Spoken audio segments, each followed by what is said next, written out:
I have two dumpsters. I have a sulfation dumpster, which is a gigantic dumpster that you put outside like a construction dumpster. And then I have glucuronidation, which is a office trash can that can hold stuff, but it doesn't have the same volume. Your estradiol, once metabolized, goes dominantly through glucuronidation. So it goes to the office trash can. Estrone, which is pro-inflammatory, dominantly goes through the urine, through sulfation to the dumpster, the big dumpster. And that's important because it is then dependent on your gut for estradiol, because estradiol is going to go out through stool. So a lot of your estradiol is being processed through the gut. And if your gut's not healthy, you won't process it well. That was my entire dissertation. And then if you look at the urinary pathways of sulfation, the big dumpster, if you aren't good at liver detoxification or don't have the right nutrients, you never get to the dumpster. Have you been feeling off? You know what? Your hormones might be out of whack. Take my quiz to discover your personalized hormone imbalance and get a free report with your results. Learn what's really going on with your hormones and start feeling like yourself again. Just visit the website quiz.hormoneshelp.com to take the hormone quiz now. What's the one thing 100% of all women go through, but their experience is almost always unique to each woman? That experience is menopause. The reality is all of us go through menopause. 100% go through it. Statistically, 87% are highly symptomatic up to 8 years, and 73% seek out help, medical help, and do not get helped. And so to continue my conversation about hormone imbalances, today I'm going to dive into the time period of perimenopause. It's that time period before the menopausal transition, which is 1 day in your life, 1 year after your last period. However, this is the time period when all of your symptoms are at its greatest, and it's usually gradual in experience. So often women do not understand that this is actually what they're experiencing because they're still having periods, but they're starting to, like, one of my first things is I couldn't sleep. I wasn't sleeping well to begin with, but it became like never going to happen in my planet sort of thing. My sleep just went to hell in a handbag. And so perimenopause is different for every woman, but I want to go into what's going on with perimenopause. What does some of the research show? I did an actual research study looking at 57,000 women's response to a quiz that I had them take about the 5 dominant hormone imbalances, and perimenopause obviously is a big player. The important thing about that quiz and what really showed up in the data was that all women go through perimenopause and menopause. So depending on when you took that quiz, you were probably in that, time period, one or the other.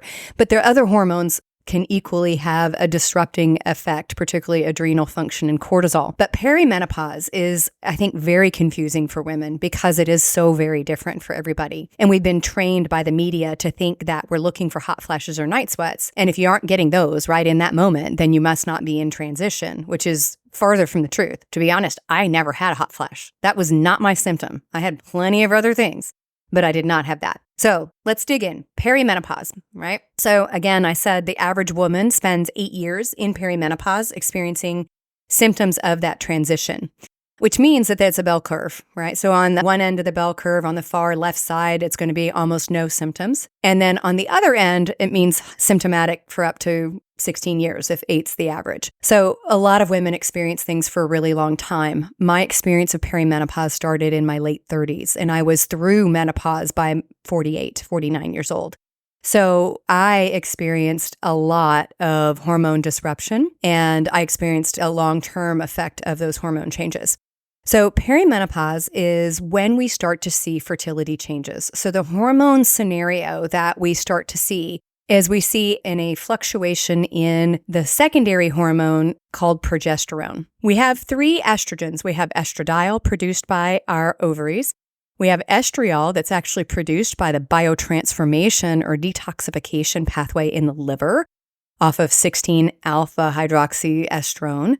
And so estriol is one of the byproducts of that, and we don't have very much of that circulating. And then we have estrone that's made by our ovaries, but predominantly made by our fat cells, and that becomes the primary estrogen after menopause, when the ovaries sort of peter out. So those are our 3 estrogens, and they fluctuate throughout the months, and they help bring on the menstrual cycle by the spike of estrogen and follicular and luteinizing hormone.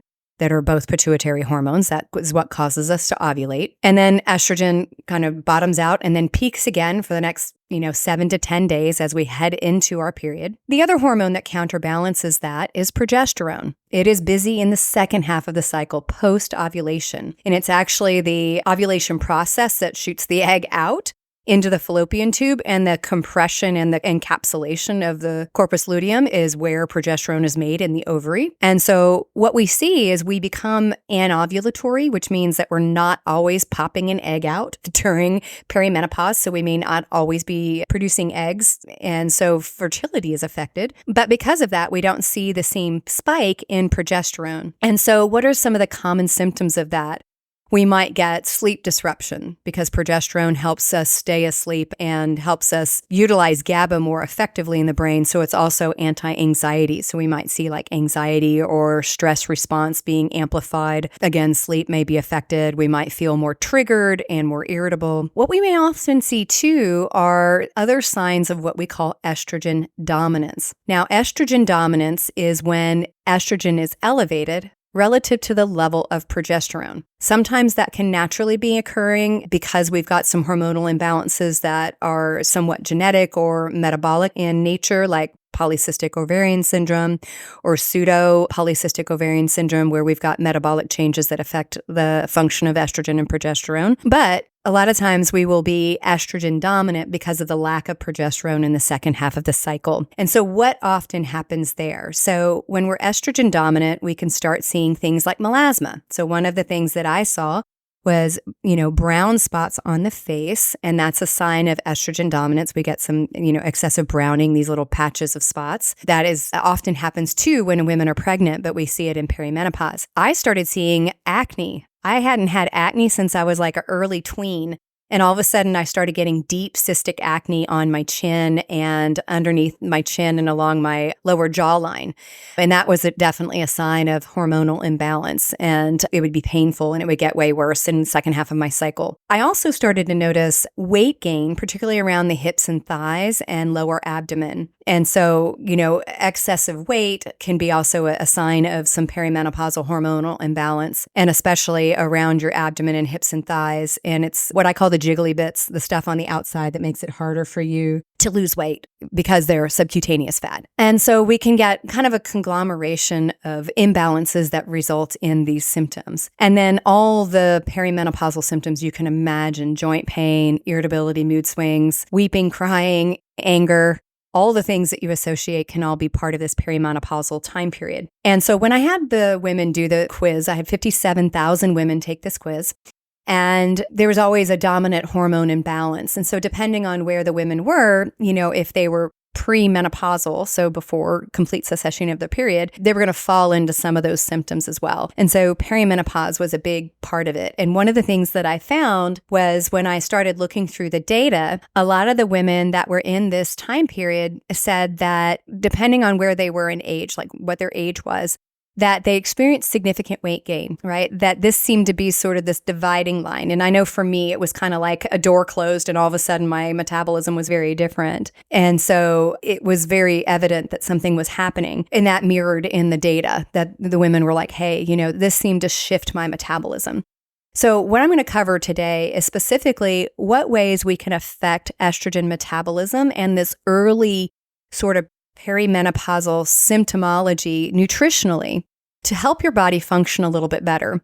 One of the big areas of my research for my dissertation was looking at how we metabolize hormones. So we make our hormones, the ones I described, estriol, estradiol, estrone, and progesterone, and testosterone. And there's several others, but those are our primary sex hormones. And then our body has this complex process in the liver that it goes through to sort of wrap these hormones up and get rid of them. And one of the things that the research is pretty clear on is it's not just about the hormones you make, it's about how you excrete and get rid of your hormones, because we also have environmental chemicals that mimic hormones in the body. So they basically come in and disrupt your own hormones. So we've got a lot of hormone activity that may or may not be ours. And depending on how we're wired genetically, we might be good at clearing those things out, or we may not be as good. And then depending on how you're living your lifestyle, that may affect the nutrients and the availability of the things you need to help your body detoxify things. So I'm going to describe that process in the easiest way I have found to describe it. So I want you to think of your estrogen as it's a used up something or other. You're ready to throw it out. You no longer need it. It went around and it did its job wherever it needed to do its job in your body. And so it sends it to the liver to get rid of it. And in the liver, the first step is it has to wrap it in a wrapper. And that wrapper is controlled by your genes. So either you're really good at the right wrapper or you're not. It's kind of like the three little bears. I've got a green wrapper that's awesome. It makes it into the cleanest estrogen byproduct. Or I've got a blue one that's so-so, and then I've got a red one. I don't want to produce a lot of red wrapper because the red wrapper leaves that estrogen compound in a state that is not good. So when you get ready to wrap up your estrogens, you have to go through this wrapping process to get it to the trash can. You can't skip over any colored wrappers. So that's the scenario. You have to go in order and you have to have the right colored wrapper. So the first wrapper, the green wrapper, is called 2-hydroxyestrone and 2-hydroxyestradiol. That is a more protective pathway. It's considered safer because it doesn't produce metabolites of estrogen that might bind to receptors and do DNA damage. So 2-hydroxyestrone is considered protective. How we eat and the nutrition that we take can influence that pathway pretty heavily. The one that is kind of in between is 16-alpha-hydroxyestrone. It has been shown early on in studies to potentially have some relationship with breast cancer. It has kind of gone back and forth today, but we would still put it in an unfavorable pathway. And then from that 16-alpha hydroxyestrone pathway, you make estradiol, right? And estradiol is a weaker estrogen. It's protective, like we use it along with estradiol in topical formations for hormone replacement and also for vaginal cream delivery and also facial estrogen to help reduce signs of aging. So estradiol is made off that blue pathway. So that's kind of your in-between. It's not perfect, but it's in between. Now, the less favorable estrogen metabolism pathway is 4-hydroxyestrone. And the reason why 4-hydroxyestrone is damaging, it is able to bind to DNA as a hydroxyestrone quinone and damage DNA in a cell. It doesn't do it every single time, but it has a propensity to potentially do that. And it has associations with things like breast cancer. So the rule is you don't want to have a bunch of things going down that 4-hydroxyestrone pathway, the red pathway. So we've got the green, the blue, or the red pathway. Now, there's a bunch of nutrients that affect that pathway. So for instance, your cruciferous vegetables, brassica family, broccoli, Brussels sprouts, cauliflower, kale, green vegetables in many forms contain nutrients that improve or push that green pathway. So it helps you make more green wrappers. For instance, to slow down the red pathway, there's citrus bioflavonoids, curcumin, citrus extracts that can also help push things out of that red pathway. Hops, as a matter of fact, also does that. So if I want to reduce the amount of red that I'm making, red wrapper, I can also add citrus bioflavonoids and extracts that can help move that pathway the other way. And then the 16-alpha is affected also by your nutrients as well, green tea extracts, a couple other ones. So when I'm looking at things to help reduce estrogen dominance, I think about how do I get rid of my environmental estrogens and the broken, kind of used up pieces of estrogen that are in the liver. So I want to think about those first. Now, once I get the red, the blue, or the green wrapper, I have to pass it to a next set of genes. And those genes are COMT, co-methyltransferase, the glutathione binding genes. Those are very important, so they're part of our detox pathways. And also some of the biggest mutated pathways we see in genetics, which we've been doing for over a decade in our clinic. That depends on your precursors to glutathione, right? So glutathione itself, which is your major antioxidant, but things like alpha-lipoic acid, cysteine, vitamin C, and acetylcysteine, all those things are really important ingredients to help you make glutathione, which is your next wrapper. I like to call it the pink wrapper, right? So I want to be able to get a lot of pink wrappers around my trash. Also, COMT, co-methyltransferase, is dependent on folate, B12, and B2. And so if I don't have enough of my B vitamins, I won't be able to make the COMT pink wrapper, and I won't be able to recycle my estrogens very well either. So I can't get them out of circulation. So when I look at the state of perimenopause and the symptoms of perimenopause, I want to think about those things because I want to make sure my pink wrapper is adequate to grab a hold of everything else that's wrapped in either red, blue, or green, right? So imagine I have a used up estrogen. It's got a green wrapper around it. Now it's got a pink wrapper around it. Now I got to get it to the dumpster. I have two dumpsters. I have a sulfation dumpster, which is a gigantic dumpster that you put outside like a construction dumpster. And then I have glucuronidation, which is a office trash can that can hold stuff, but it doesn't have the same volume. Your estradiol, once metabolized, goes dominantly through glucuronidation. So it goes to the office trash can. Estrone, which is pro-inflammatory, dominantly goes through the urine, through sulfation to the dumpster, the big, big dumpster. And that's important because it is then dependent on your gut for estradiol, because estradiol is going to go out through stool. So a lot of your estradiol is being processed through the gut. And if your gut's not healthy, you won't process it well. That was my entire dissertation. And then if you look at the urinary pathways of sulfation, the big dumpster, if you aren't good at liver detoxification or don't have the right nutrients, you never get to the dumpster. If you love what you're hearing in this podcast and you really want to start working on your hormones naturally, you can get a 10% discount. Go to metabolicblueprint.com/pod, POD10, and you'll receive 10% off your order. And again, that's metabolicblueprint.com/POD10. Get your hormones balanced today. Right? So when you think about perimenopause and the symptoms, there are two major parts. They are the estrogen that you make and clearing, and are you getting it to the trash can appropriately or not? Because chances are you're in a dominant state because of those reasons. And number two, because progesterone is already declining, and so you don't have the counterbalance of progesterone to control estrogen. So when I looked at building products, because I did build products, I had 57,000 women who gave me their experience. I've got 20 years of experience, 2 masters and a PhD in human biochemistry. This is my jam. So I finally said, okay, let's get some products together that really work. And I specifically wanted products that worked very cleanly in the estrogen pathway and progesterone. So one of the first ones that I did is called Estro Balance Mastery. It's metabolic blueprint products. And I want to explain why I picked what's in these, because this will help you understand when you're looking at products for hormone balancing what may be important. So one of the important ones was vitamin E. So vitamin E is very important to estrogen metabolism, but it's also cardiovascular protective. It's a massive antioxidant.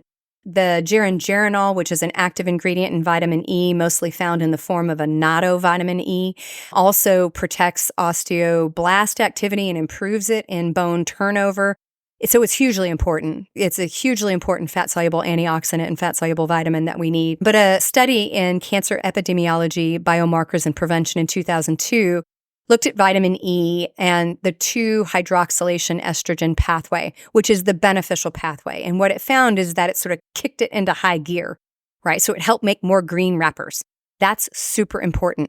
That helps me make sure that I can get that first stage cleared really well. The next ingredient is a thing called calcium d-glucarate. This one was very intimately involved in my research because I was looking at how we get our hormones through our gut and how they interact with our microbes, because there's a lot of interaction there. There's a lot of receptors for this stuff in the gut, and we're only barely covering the surface of what's going on there. So calcium d-glucarate is a calcium, but is bound to d-glucarate. It doesn't absorb very well as far as the calcium itself, so it doesn't highly impact the calcium levels in the body. But what it does do is it supports the stool form pathway that helps you get the glucuronidated, or let's say the, estradiol gets the green wrapper, red wrapper, or blue wrapper, and then it's got the pink wrapper on it, and it helps it get it to that office trash can so you can throw it out. What it does is it keeps that last wrapper wrapped around the estrogen so it can get thrown out, because your gut bacteria can produce an enzyme called beta-glucuronidase. And what it does is unwrap that wrapper and allow that broken estrogen to get recirculated through the body. And all of that happens in the gut. And so if you take calcium d-glucarate, it keeps the things bound in the gut and ready to go out, so you can't recirculate it. It's very, very important because your microbes very much affect your hormone balance.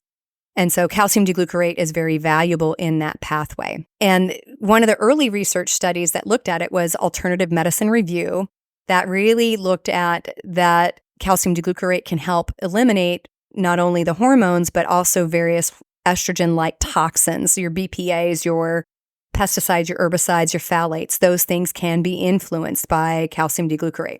My other favorite ingredient, so this is one of the things that I see practitioners screw up sometimes, is diindole methane, or DIM, or indole-3-carbinol. DIM is actually a derivative of indole-3-carbinol. Most of the research was actually done on the parent ingredient called indole-3-carbinol. But DIM is often used in hormone modulation because it improves the amount of green wrapper estrogen. So it improves the production of 2-hydroxyestrone, the cleaner pathway. Now, why this is important is you got to know where it's going. So 2-hydroxyestrone and DIM strongly affect estradiol. Now, remember, estradiol is your ovarian form of estrogen. So in somebody who is in their 20s and 30s and maybe they're getting hormonal acne, probably using DIM will help because it'll lower the overall production of estradiol that might be contributing. In a woman in early perimenopause, where they might be estrogen dominant because progesterone is already declining, using a healthy dose of DIM can help reduce overall estrogen load, particularly estradiol. Now, what you don't want is very high doses of DIM in a woman who is on the very tail end of perimenopause or menopause, or somebody that is doing menopause hormone replacement therapy. Because what you might be doing if you give too much is you'll reduce the estradiol levels, more preferentially than estrone. So it's about dosing and when and how. So the amount of DIM is really important. I put a therapeutic dose of DIM in my product, but I didn't put really high doses because I want to modulate it. I don't want to shut down any estradiol circulating. And I see it a lot when practitioners aren't really familiar with how our body metabolizes these hormones. They overdose DIM, and then the person is constantly chasing more and more hormone therapy for estradiol when they probably don't need it. They just need to change it. So how does DIM work? It modulates estrogen metabolism by changing the CYP1A1 and 1B1 enzymes. Those are the two enzymes that produce the green wrapper. So think of it, it makes the green wrapper and it influences the red wrapper. It reduces red wrapper and increases green wrapper. Right? That's the way to think about it. So it shifts metabolism towards a 2-hydroxyestrone. And its parent hormone or parent ingredient, indole-3-carbinol, it's found in cruciferous vegetables, broccoli seed extract being the most important. Again, this increases 2-hydroxyestrone and estradiol. But when we look at broccoli sprout extract, which is the parent ingredient in this product, it also contains sulforaphane. And sulforaphane works up the chain. So sulforaphane helps detoxify across all boundaries, but it also helps influence a little bit of aromatase, which is the production of testosterone to estrogen, and it helps a little bit downstream. So we get improvement across the board when we use broccoli seed extract with indole-3-carbinol and DIM, and why it's in my product. Now, flax lignans. So flax lignans are really interesting because they are a phytoestrogen, but they are a very weak phytoestrogen. And flax lignans have been studied in breast cancer research because they are actually protective against breast cancer reoccurrence and metastatic activity. And it's because they are a weak estrogen component that can kind of slide into that estrogen receptor and block other estrogens, especially like environmental estrogens. So they modulate estrogen metabolism through that way. And in a study by Cancer Epidemiology, Biomarkers and Prevention in 2000 found that flaxseed supplementation, both flax oil and the fibrous seeds, increased urinary excretion of 2-hydroxyestrone, particularly in postmenopausal women. So it helps favorably affect the receptors, and it also helps go down the green wrapper pathway of estrogen. So flax lignans are also really good. And of course, if you're also doing flax seed and flax oil, you get additional benefits. And so when we look at the next ingredient, green tea extract, I love green tea extracts. It's one of my favorite. It's green tea catechins, which are helpful for the brain. They're helpful for estrogen. They're helpful for dementia risk, even body composition. Green tea extracts have shown to improve metabolism. So they're awesome. So the green tea catechins may modulate estrogen metabolism through a couple different things. Mostly what they do is they affect the aromatase enzyme, which is controlled by the CYP19 gene. And so aromatase is the enzyme in our ovaries that take testosterone and make estradiol. Aromatase is also the enzyme that takes testosterone in your fat cells and converts it to estrone. And for instance, when we look at breast cancer treatment, often if it's estrogen receptor positive, they give drugs that sort of block aromatase. That's the reason why. But when we look at green tea extracts, they modulate the effect of aromatase, influencing estrogen synthesis in a positive way. And so this is valuable because it can help balance your hormones without directly being hormone. And then all of this is happening in the liver. So this is important. So all of your estrogen biotransformation and detoxification are happening in the liver, and then they get excreted in the stool and the urine. Milk thistle, which contains silymarin, is a supportive liver metabolism ingredient. It supports liver detoxification and estrogen metabolism. And a study done by Integrative Cancer Therapies in 2007 really suggested that milk thistle could support liver function, and definitely through estrogen metabolism. And it's really working in concert with the CYP enzymes, and particularly indole 3-carbonyl, DIM, and sulforaphane, are being helpfully induced by milk thistle. And then obviously promoting the 2-hydroxylation or the green wrapper. These ingredients help you move towards a cleaner estrogen pathway. So essentially, the Estro Balance Mastery helps you lower the amplitude of your estrogen changes. So if you think of amplitude as kind of your up down, so you don't, kind of like blood sugar, you don't want wild highs and wild lows. Same thing with your estrogen. You really don't want them to go wild high, wild low. You want to kind of flatten the curve. And so these herbs help modulate that in a way that's protective through modulating mostly liver function, which is why I like it, because it can get rid of some of those symptoms pretty easily. Now, the other thing that is really important is this time period, premenopausal or perimenopausal time period, is hallmarked by the slow decline of progesterone, right? So progesterone declines. That's why we see fertility changes. And it's a slow roll. It doesn't drop off a cliff like estrogen does, but it's a slow roll. And so progesterone can be replaced. Now, obviously, therapeutically, you can replace progesterone with high doses or relatively high doses or therapeutic doses through bioidentical hormone therapy. And we do that out of our team at getminerva.com. We have telemedicine providers that do that, and we do hormone therapy. However, we can use cosmetic use progesterone made from Mexican yam extracts and plant extracts to support low levels of progesterone. And so I created a product called Progest Mastery for the people that are entering into perimenopause. They may not need a therapeutic dose at 100, 200 or more milligrams of progesterone, but they might need 50, right? So 50 milligrams of cosmetic use progesterone. And it can be easily put on. It's one pump is 50 milligrams, and you rub it into like the inner arm.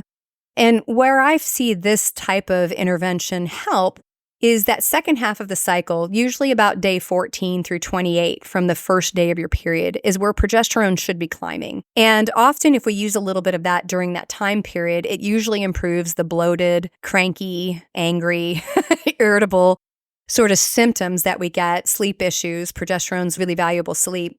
But it gets rid of some of that arc that we see on that second half of your cycle called the luteal phase. The beauty of this product also is it organic jojoba oil, and it's got aloe, and so the base is beautiful too. So it's lovely, but it can be used as a therapeutic level without being prescriptive because it's not at prescriptive strength.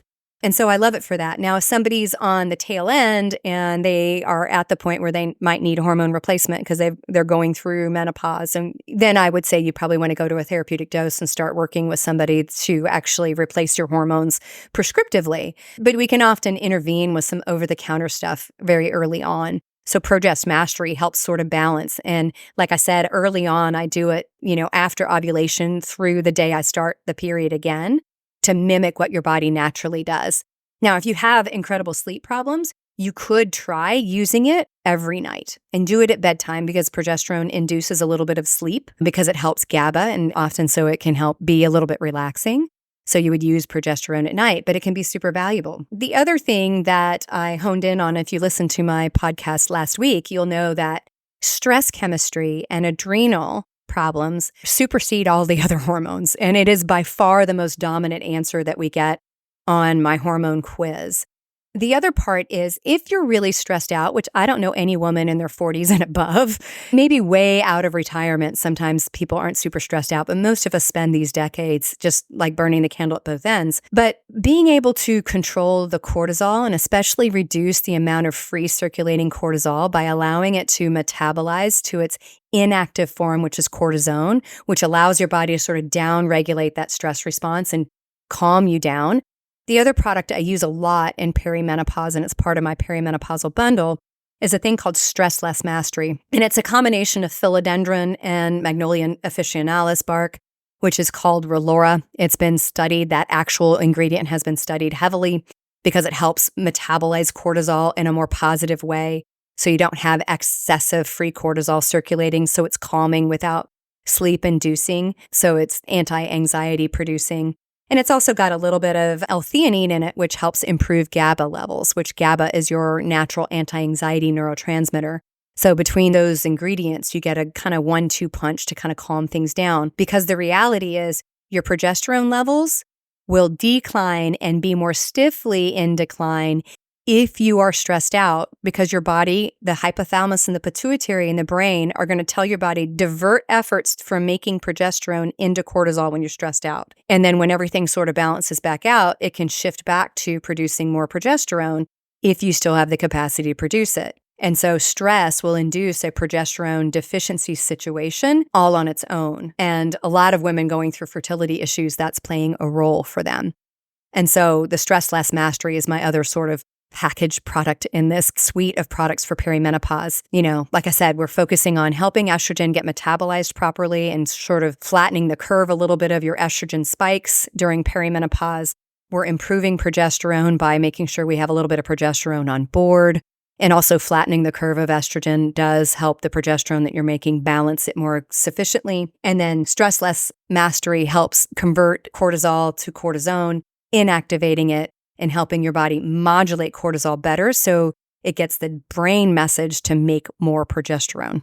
So that's the way to sort of use these tools, these supplemental tools, to improve your perimenopausal symptoms. And then obviously, if you do all of that and you're dialing in your sleep, you're dialing in your exercise, which I'm not going to go into today, and you're proving all of those other things and you're still having issues, you might be knocking on menopause's door, or you may be in the kind of second half of that period where it might be worthwhile to look at hormones. You know, I don't think everybody on the planet has to be on hormones, but I do think most women are candidates for hormones, and it's worthy of exploration if you've done everything naturally and it's still not working. So, all right, to recap what you learned, the way to improve your perimenopausal symptoms are, number 1, reduce cortisol by helping your body modulate it to a less active form called cortisone and working on your stress response so your body can make more progesterone. And replacing progesterone if you don't make enough anymore, which is likely if you're in your 40s, because you can replace it. You can start with over-the-counter and then work towards, prescriptive strength. And the other way to improve the symptoms is reduce the crazy arc that happens with estrogen relative to progesterone, particularly in the second half of the cycle, by helping your body wrap up and clear estrogen and estrogen metabolites in a way that is healthy through the liver, so you have less of those things circulating. Because again, we have so many environmental chemicals that look like estrogen to our body that our body is responding as if it is, and that's adding to the estrogen burden. So those are the ways to really modulate the perimenopausal symptoms and help you get to feeling better. And that's what we really want, right? Because we have big things to do in our life and we want to really come out in the world and do the things that we want to do. And we don't want to feel like crap in order to do it, right? So I hope you found this to be a helpful episode of Menopause Mastery. And if you did, share it with a friend, because together we rise. And I will be back with you next week on Menopause Mastery. Thank you so much for tuning in to the Menopause Mastery podcast. You are why I'm here, and I am so very grateful. Hit subscribe so you don't miss any wisdom on creating the most exceptional life on our terms. If this episode has helped you in any way, please share it with a friend to spread the love, and together we rise. You can follow me on social media at Betty Murray, PhD, and you can reach me online at bettymurray.com.